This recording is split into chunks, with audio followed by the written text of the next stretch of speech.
welcome once again, ladies and gentlemen, as you huddle with us as we do each and every week, as we bring you iconic players, coaches, and those of other sports. And we're so glad to have our special one today. You can join us and follow us on all social media, all podcasts, where you get them. So join us, YouTube. You'll get to see our special guest on this show. We're so glad to have him. Today's esteemed iconic guest is someone who has been a part of this game for many, many, many years. He's coached at every level in the game. He has coached some of the best NFL talent that's out there and college talent as well during his college and NFL tenure. A native of Los Angeles, which I always knew. And we got some special people we're going to talk about. He played quarterback at Dorsey High School. That I did not know.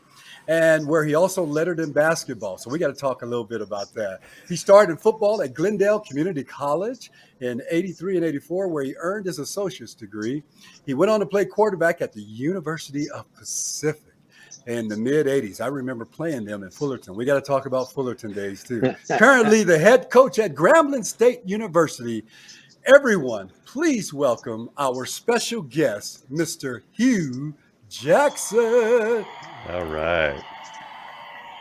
I'm excited. All right. Oh, I'm excited too. Stacy, how are you, my partner? Glad you're with us. You're feeling good? I'm doing okay, battling the sore throat, but I had to put on a game face because I got Preston Denard and Hue Jackson. So come on. Got to do something here. All right. Well, you hang in there, my friend. Jump in when you can. Hugh, we're going to get this thing kicked off. You're in New Orleans and going on to Baton Rouge. You're doing camps and clinics for kids this evening. Hugh, welcome. We're so glad to have you. Preston, thank you. I wouldn't have missed this for anything. Wanted to see you again and to meet the great Stacy. Boy, what a tremendous opportunity to be sitting before you, both of you men. Stacy, you're feeling better these days. Coach, put me in the game. Coach, put me in the game. Let's go. All right, Hugh, let's get this thing started. So let's back this thing way up. When you were a young tyke, little guy, how did sports become a part of your life? It became everything to me. You know, I think a lot of us who have had this journey, you know, whether it's football, basketball, baseball, those particular coaches, those particular players were an extension of your family. And it was really interesting. There's so many lessons that you learn. The biggest thing you learned was routine, right? I mean, there was practice and things, and there was things you had to be at. It taught me so much at a young age. And I was led by some tremendous men and women. And I'm just thankful for the opportunity of what sports has done for my life.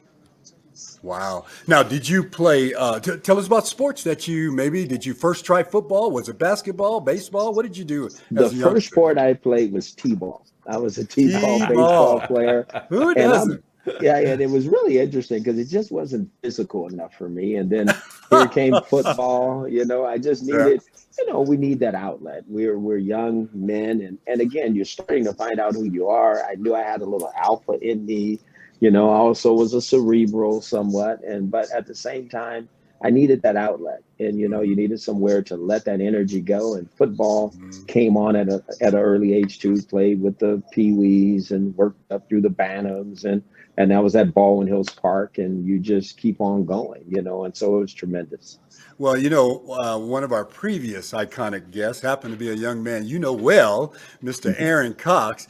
And Aaron tells us you have been a coach from day one. How true is that? Well, let me say this. Aaron allowed me to coach him from day one. He was impressive, as you know. It's easy to coach great talent. Yes. And Aaron was that. I did have a thing as a young age of leading men.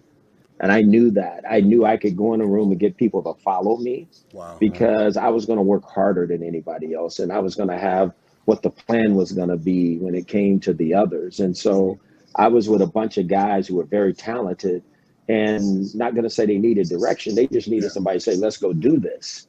And Aaron was one of those guys. And there were several others that were on our high school football team. We won the city championship. So, but he was the star of that team. He was tremendous. Was he really? My God. Who were some of the other players that were on that team? Larry McLaughlin, who also played in Arizona State. He was a tremendous player. He was the best player in the city. in Really? that southern section at that time. Yes, he was. And then Lonnie Humphrey, Mhm. Edwin Phillips, that list went on and on and on. We were a very talented team. We Wow. lost one game, and we Mhm. probably shouldn't have lost that game. We Probably all should have have to go back. We like to play it over right now if we could. I know these guys, but Gaston Green beat us that night. That's what it was. Oh, Oh, Gaston. Yes, Yeah, and so yeah. at good old Gardena High Gaston. School, yeah. But it was we had a tremendous year. We won the Watch Summer Games. Aaron was the MVP. Larry Wow. McLaughlin was the MVP. I got accolades for that, but we were very, very talented. But we were Yeah. also very committed. We understood collaboration, we understood alignment, and we understood playing for our coach. And Mhm. so we were able to make it happen. But that was what lit the fire in me for Mhm. playing. And then obviously I wasn't good enough. I wasn't the Aaron Coxes of the world, Mhm. you know. Mhm. So my career took a different path, and boy, I'm just grateful and thankful that it did. Well, you went on and accomplished some great things, but you played. I want to know a little bit more about your playing days because you Mhm. ended up being a quarterback. Now, back then, you must have showed some skills that they enjoy today, but probably couldn't figure out how to utilize that talent. Tell us about how Very PC. recruiting, yeah, tell us about recruiting. Tell us about what folks were telling you back then, but you ended up at Pacific. You know, the first of all, people wanted me to play defensive back.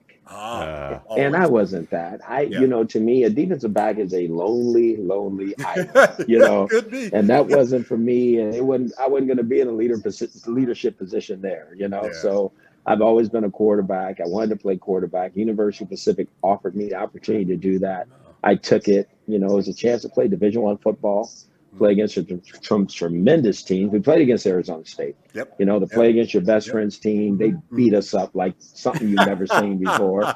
But we did go to University of Minnesota and beat Minnesota in Minnesota, beat Ricky Wow. Foggy and that group. So, Really? I remember yes, Ricky we Foggy. did. Yeah. Oh yeah. So Oh boy. there were some good times there, but it never got to be the experience that I wanted it to be because Yeah. I was used to winning championships because that's Mhm. what we did at Dorsey. Yeah. But that's not what it was at Pacific. But we won games, but not enough games. But that was really good for me. And I thought just like every other young man coming out of college, because I had a little success, so you have a Mhm. little value.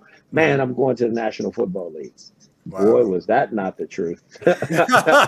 Well, you did.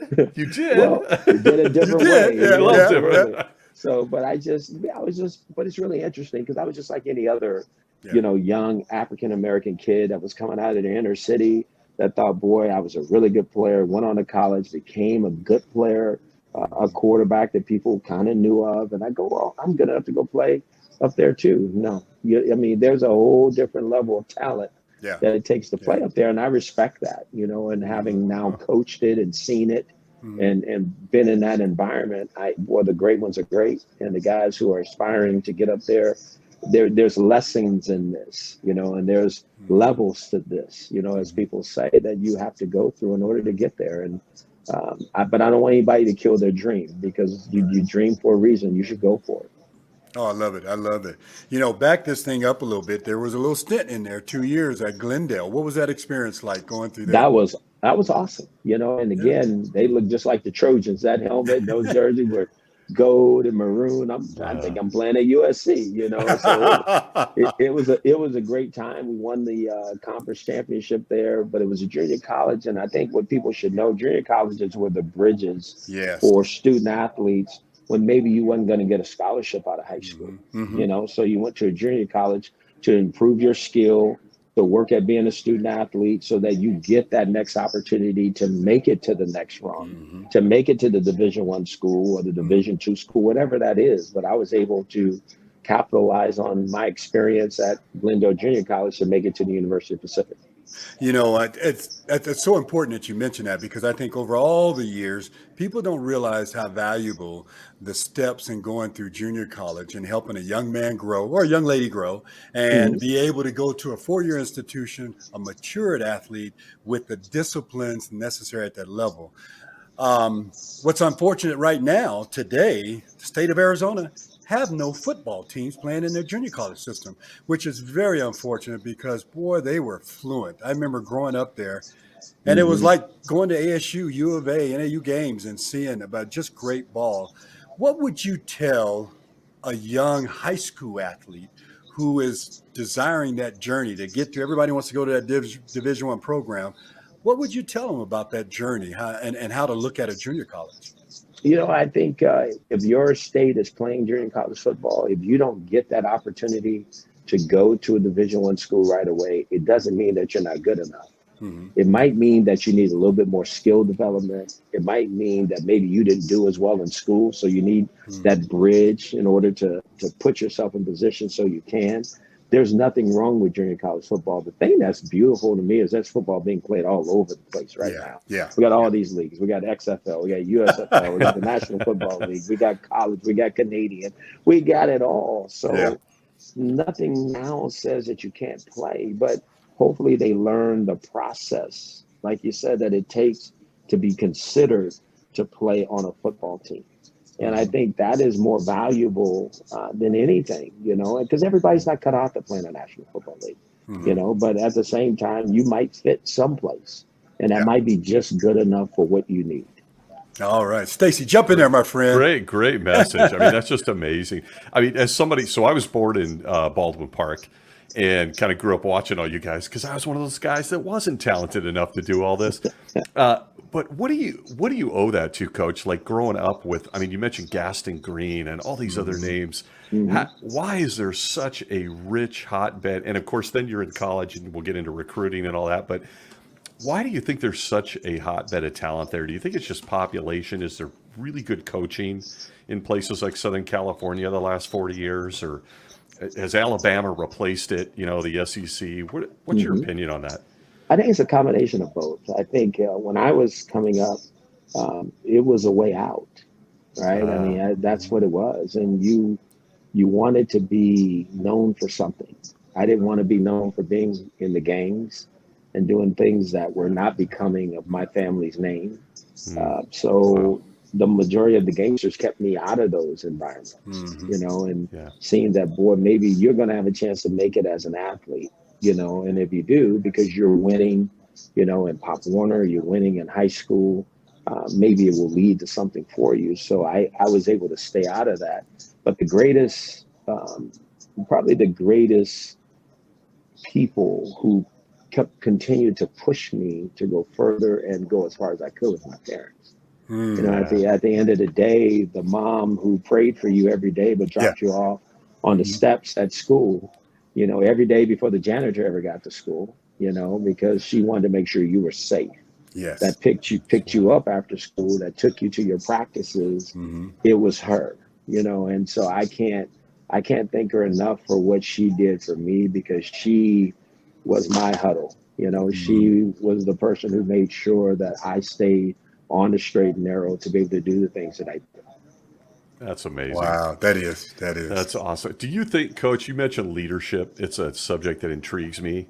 I'm going to ask, I'm going to get all esoteric on you here for a second. Do you think, when it comes to leadership, because it follows us through life, it follows us in corporate America, it doesn't matter where you are. Do you think leaders are made, or do you think they're born? I think leaders are born. I really do. But I think there's environments where you can take someone who doesn't have maybe what people think they should have as a leader and help create the environment for them to lead. Because I think great leadership is priceless. I don't think you can put a dollar sign on tremendous leadership, because they know how to create a culture. They know how to create a belief system in people. They know how to get people to follow them. They know how to get people to do the uncommon things that most people wouldn't do. And I think you have to possess all those things to be a great leader. Wow.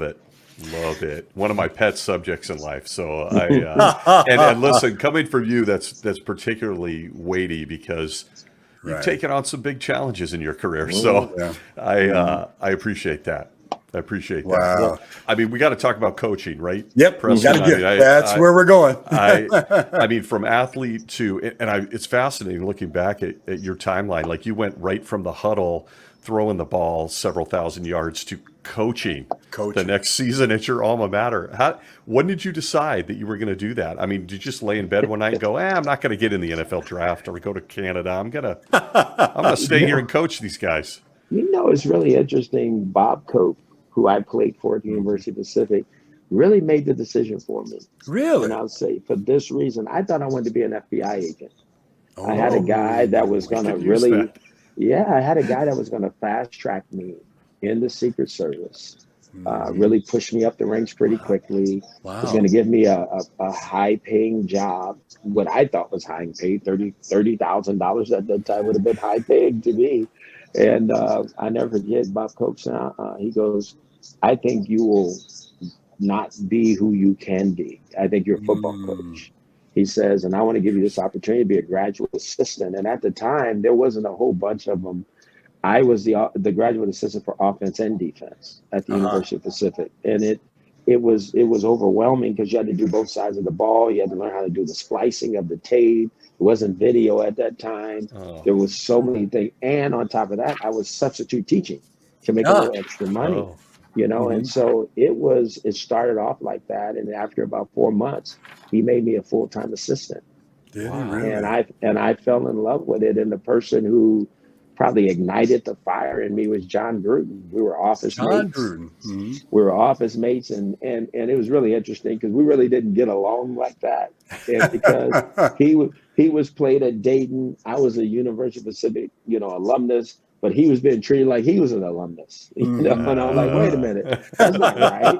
I was the guy that played quarterback here. Right, right, right. You're just here on the staff, but we were in the same room, and I'll never forget.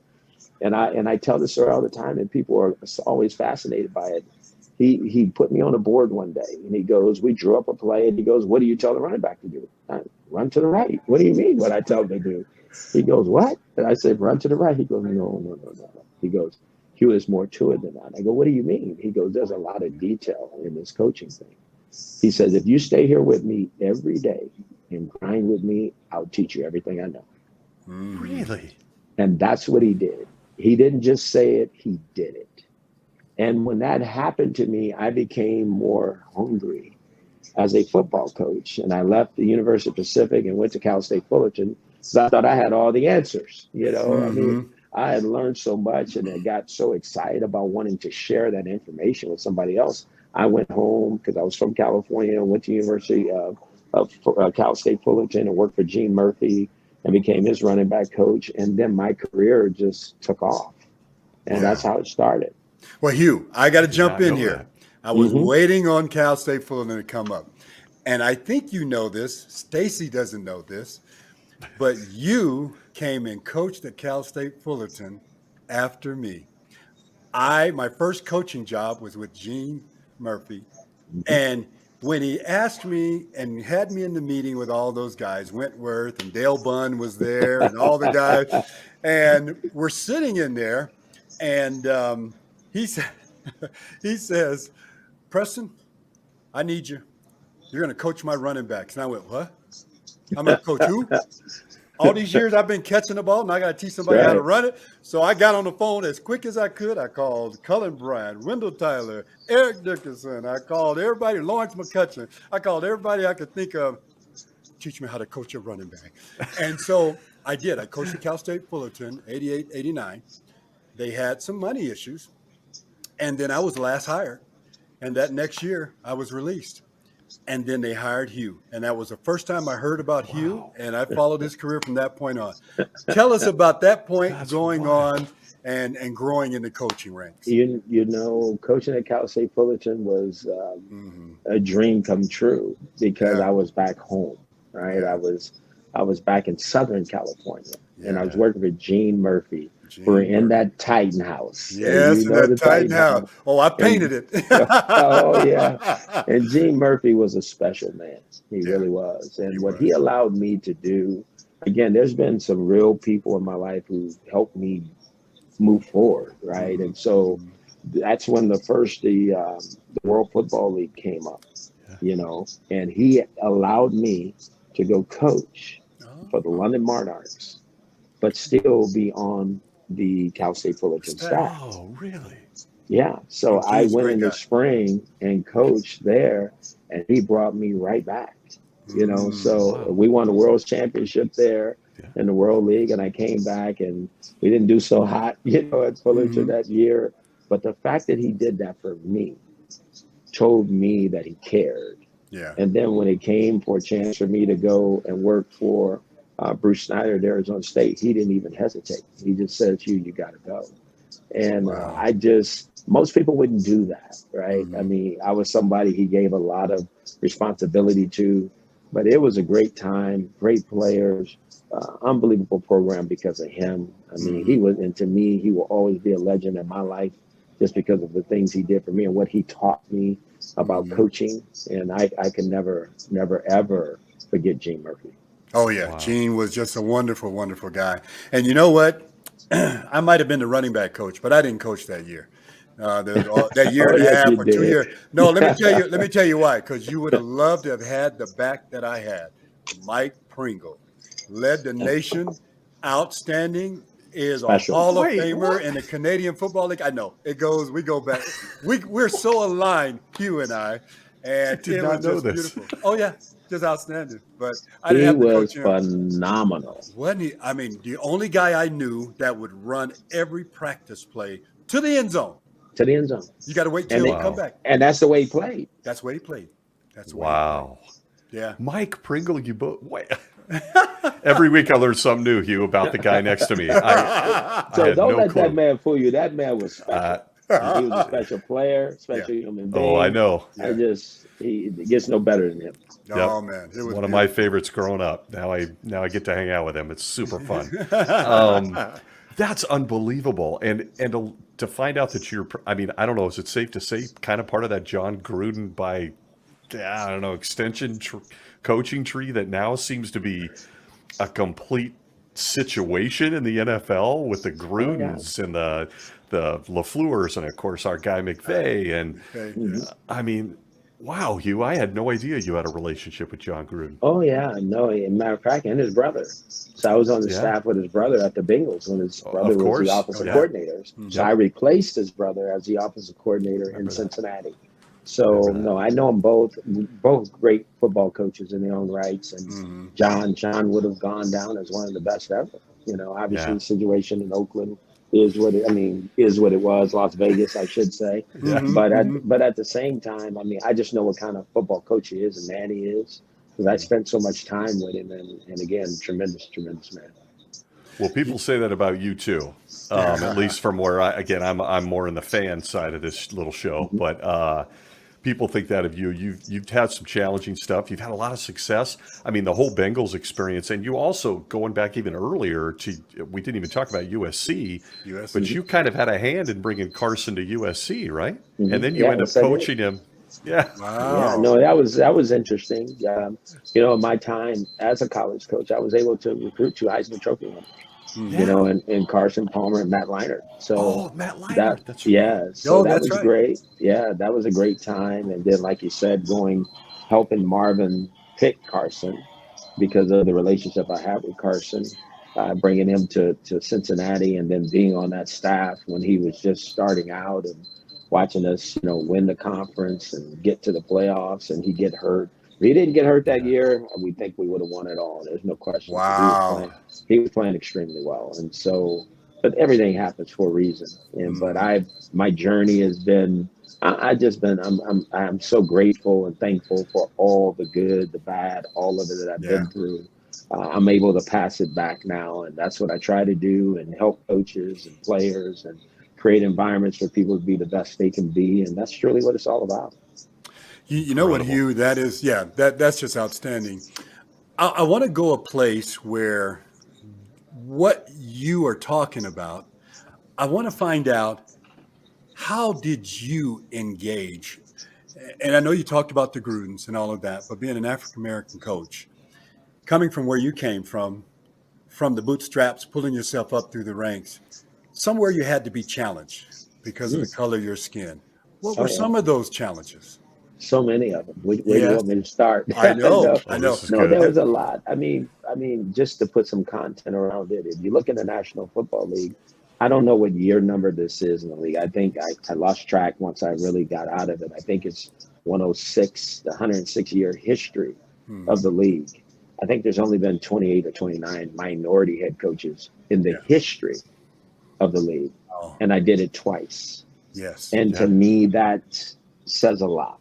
because to ascend to those opportunities, you have to be one of the best. Regardless of what happens when you're there, you have to be considered one of the best. So I'm thankful for that. It's different there in certain environments, but what you have to do, one, is believe in you. You have to have a total belief in who you are, what you stand for, and some true faith. But it's tough. It's tough being a minority coach in this business, because where do you go if you do fail? Because it's not like you go back to being a coordinator. You don't go back to being the quarterback coach. Yeah. It's almost like you have to start over. And I know that I did. I started back over on defense. You know, Marvin Lewis gave me a chance. Yep. Someone Marvin saw something in me and said, Hue, you got it. And I'm not going to let that die. You know, so come on over here. And the Brown family at the Bengals, they kept my career alive, being very honest with you. And Marvin put me back on offense, and I rose again, became offensive coach of the year, and got another opportunity. And that was what it was. But it's hard, because where do you go if you have the kind of aspirations to be a head coach? And people think it's just in NFL. It's in college football too. I mean, it's throughout the business world. It's everywhere. You know, that we have to just be a little bit better. But if you don't prepare yourself, and if you don't work a plan to have those things happen, some people don't want to be head coaches. Some people see what's out there and they don't want those opportunities. Some people do. I was one of those ones that I want to be considered one of the best. Look, if he can do it, I can do it. You know, and that's the way I felt. But I felt like I needed to, and it's what I do with my staff now. I'm trying to get them to understand we can't lean on brawn all the time. Like, I mean, it's always, let's go be the best recruiters. Let's go make sure we take care of the guys in the locker room and all that. Where our counterparts, they're doing it with brains, right? They understand the game at a high level, and they're coaching it, and that's what people are seeing. So we need to still be the people that we got the brawn, but let's go acquire the brains. You know, there's no reason why you shouldn't understand pass protection, the run game, the pass game, how to put it together, how to call it. But you got to spend that time, and people got to understand that that's what we have to do. So when we get those chances, we're ready for them. A lot of people don't understand that that thing ends up being very easy, because on that Sunday and Saturday evenings and whenever the game time is, all that work's been put in during the week. And you should be able to get out there, and if you execute, it ends up being a fun time, and coaching has become minimal. That journey has been wonderful for you. NFL teams, head coaching, coordinators. You played with some storied programs, wonderful collegiate career. And now, after the NFL journey, you end up going back to the college rank, the head coach at Grambling State University. How did that happen? I want to know, how did that happen? You know, Preston, it was amazing. I was at Tennessee State for a year with Eddie George. That's right. And was shocked at, one, how good the football was, two, the pageantry of the schools, the HBCU environment. There's nothing like it. The food. Of course. the bands. I mean, just the love of the universities. And so, you know, when I was done that year at Tennessee State, I didn't know what was going to happen. I knew something was going to happen.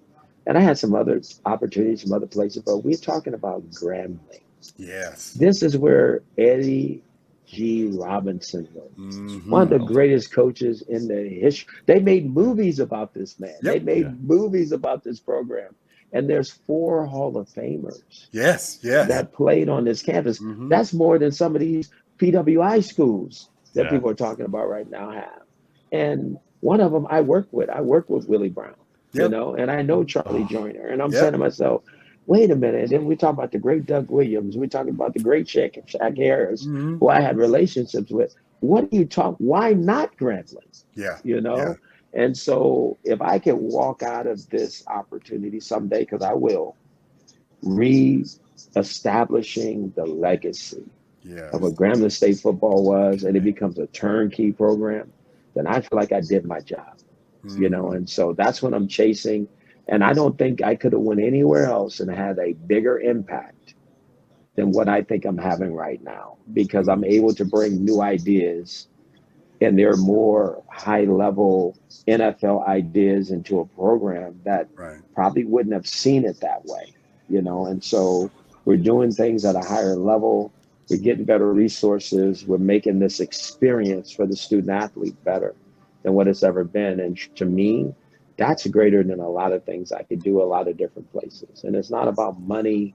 It's not about this or that. It's about watching these young men truly have a chance to grow as student athletes and become everything that they can become. And a group of coaches to do the same, because I've had the experience. I know what it's like. I've been in so many different rooms. I've been in so many different interviews. I've been in so many different general manager rooms, all that, so I can give them some real working knowledge of what it's going to take to attain their goals. Super cool.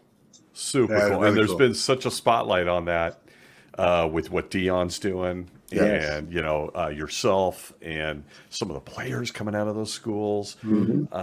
Absolutely unbelievable, Coach. Super cool to see where you landed. Just taking a few seconds before we get into all the obligatory fan stuff. I know it's your favorite part. I want to, it's amazing to me. You're someone that sticks out. I've been a fan since I was a little guy, obviously. So I've seen a lot of stuff just being a fan. But I feel like you're very unique, and this might only be me. I don't know.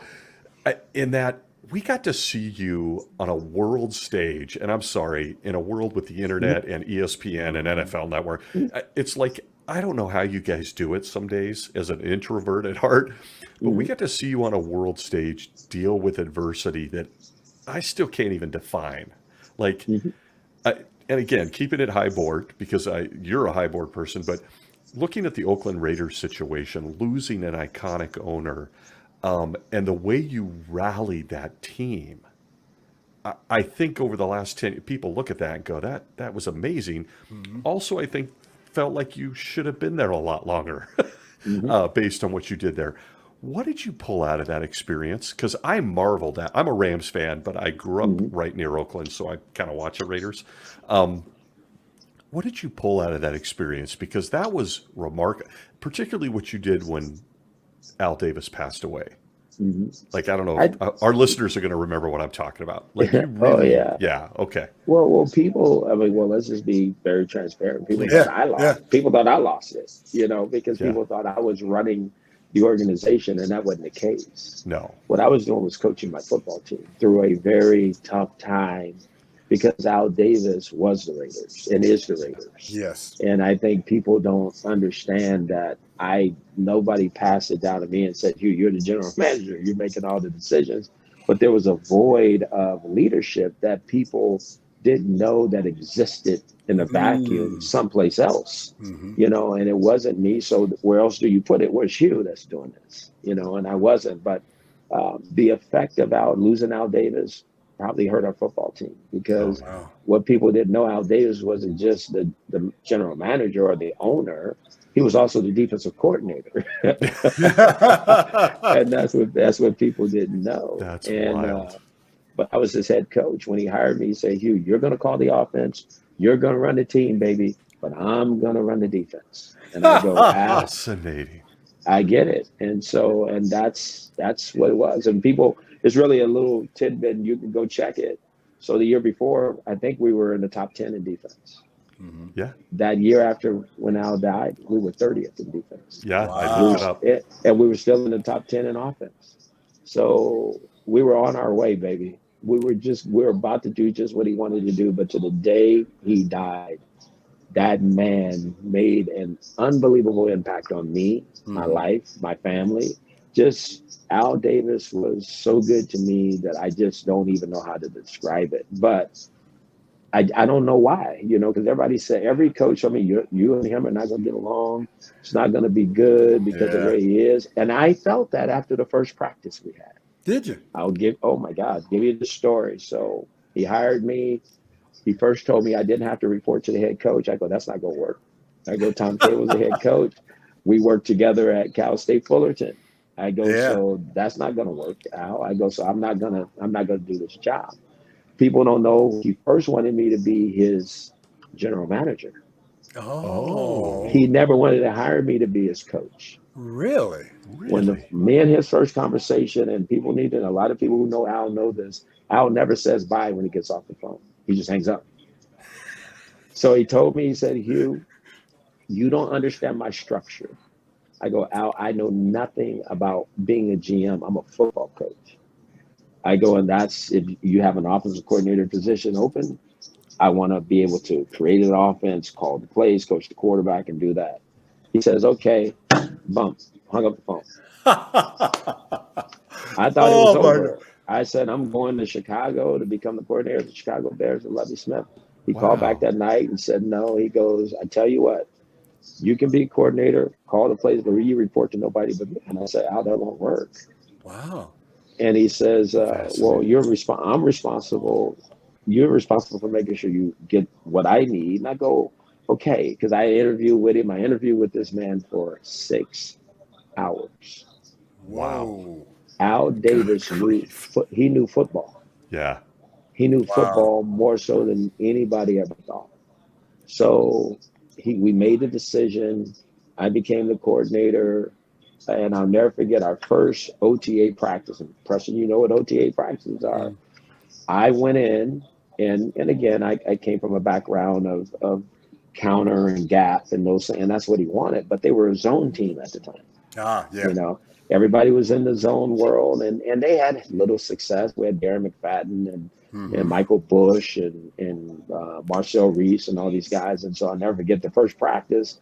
I wanted them to go out there and feel good about. I wasn't going to take everything away from them, but add things to it. Mhm. So I wanted to make the first day for the offensive line simple, for the runner simple, quarterback simple. It was going to be zone. So we had a great practice, Preston and Stacey. I mean, it was fabulous. Wow. I mean, we were going all over the place, ball moving all over the place, running, throwing. I'm going, man, this, because we had, with you, Coach Val Davis, one thing you're going to have is speed, right? Right. Lots of So Right. speed. I go, this is great. So I go home. It's about 10 o'clock, and I'm sitting in my nice little apartment, and my phone rings. I never, it was Monica Sweeten time, because that was his secretary. She goes, he never called you, she did.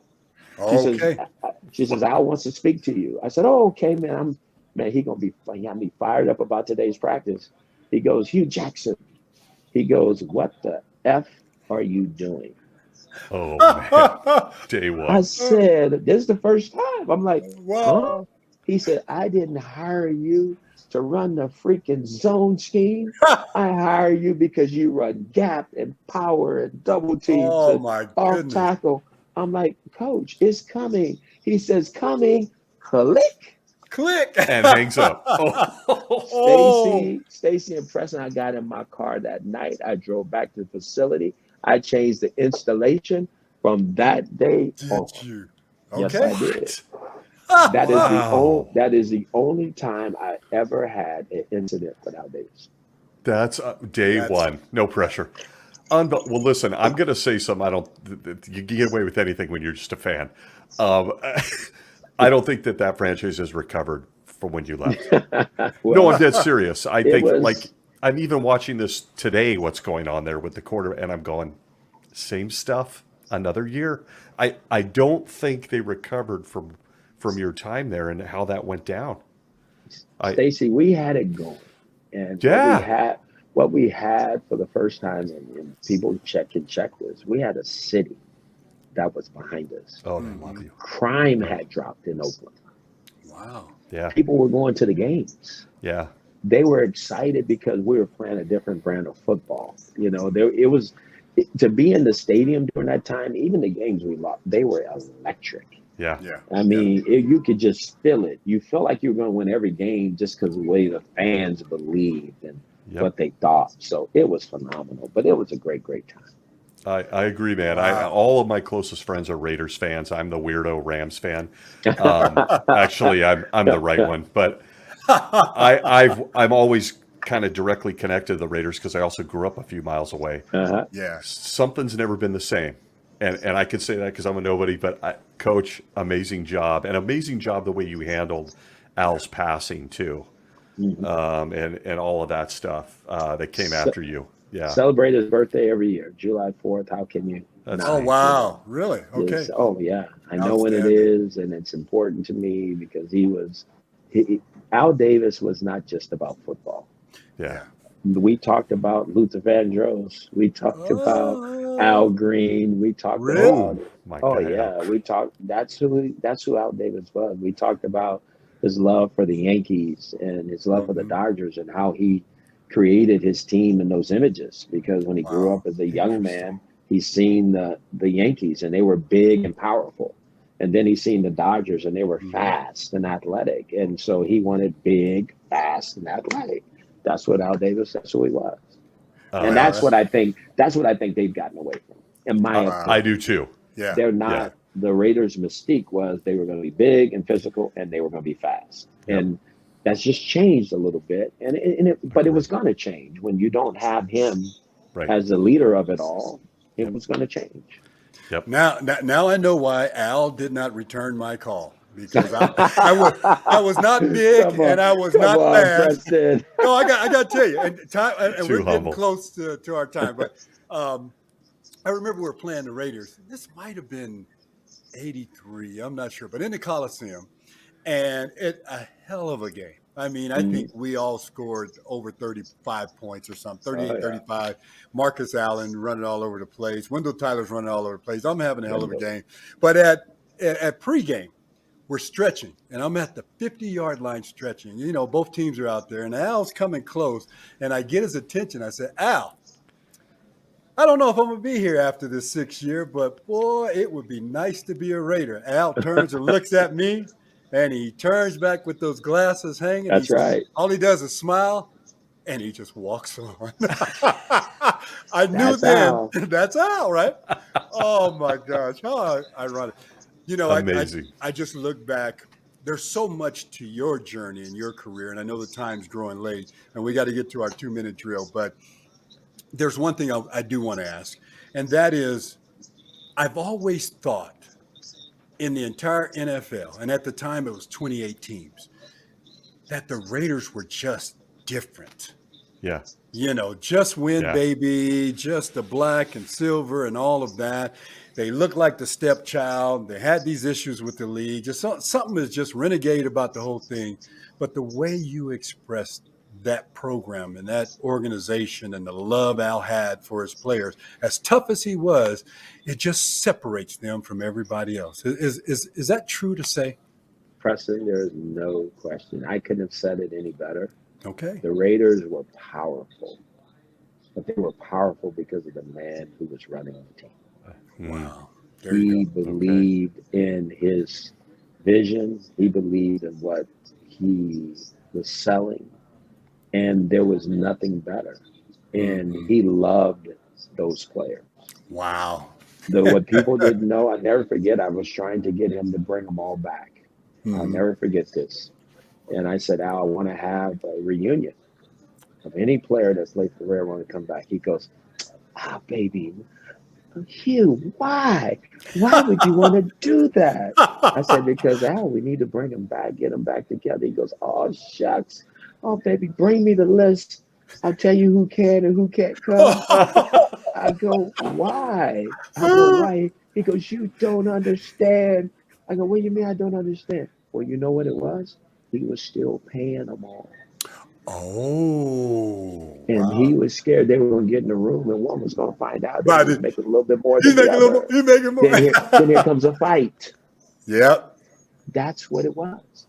That's Wild. who Al Davis Wow. was. And that's what people don't get about him. He loved those guys through and through. That's why when he said once a Raider, always a Raider, Always a Raider.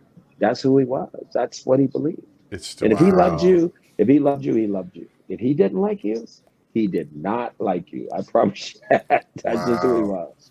The man took on the league. Oh my And that's God. all I Yeah. got to say. I mean, he Yeah, took he on the did. league and He won. did. I mean, Scared of nobody.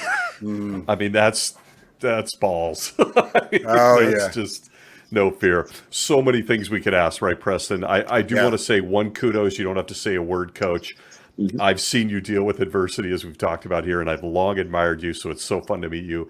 But going through on national TV what you went through at times with like a Johnny Manziel type situation, I'm so impressed by your leadership Thank you. because Yeah, I thank don't you. know that I could have done it. So, I know wasn't there sure. was. I wasn't sure I was doing it neither. To be honest with Yeah, you did a phenomenal job. I watched it on Sports Center on 80 screens. Like, yeah. how is yeah. he handling himself this classy? This is, Yeah, excellent it was job. tough. Yeah, It was you're some right. tough times. I'm sure it was. God is good. That's all. I know. Amen. There you go. Amen. There you All go. the time, baby. All the time. Okay, let's get you out to that pool. It's time for the Okay. 2-minute drill. All right. And rapid fire. First thing that comes to mind, my friend. You ready Okay. for it? Yes, sir. Okay. Grass or turf? Grass. Most desired, coaching or playing? Coaching. Love it. Okay. Love it. Greens or cabbage? Cabbage. Love that man. All right. Cats or dogs? Dogs. Okay. Tell us your favorite movie. My favorite movie, Any Given Sunday. Oh, Okay. that's a good All one. right. Okay. Here's a really good one. Your most underrated teammate at any level. My most underrated teammate at any level. Wow. Had to be David Jones in high school. Oh, David Jones Shout getting out. a shout out. Shout out to Yes. David Jones. He was our Okay. center. He was good. Really? Oh, the center. I always believed in that. As center. Center, tight end, and quarterback. Quarterback, all center. three. Yeah. All right. Okay. Your greatest football achievement. Probably winning Coach of the Year in 2015. That's pretty cool. Outstanding. Outstanding. And for the final, and the clock is ticking. It's the 13 seconds. We got to call a play. We want timeout? No, we're going to run the clock out. Who plays you in the movie about your life? Oh my gosh. Who plays me in the movie about my life? Jamie Foxx. Whoa! Was that what you're going to say? I was thinking it. I was thinking he looks, if you put some hair on him in a certain way, he looks like Jamie Foxx. Does he not? Jamie Foxx. I love it. I love it. I love A it. number one choice. Outstanding. So fun. Much success at Grambling. We look forward to following you as coach. You're going to change Thank young you. folks' lives.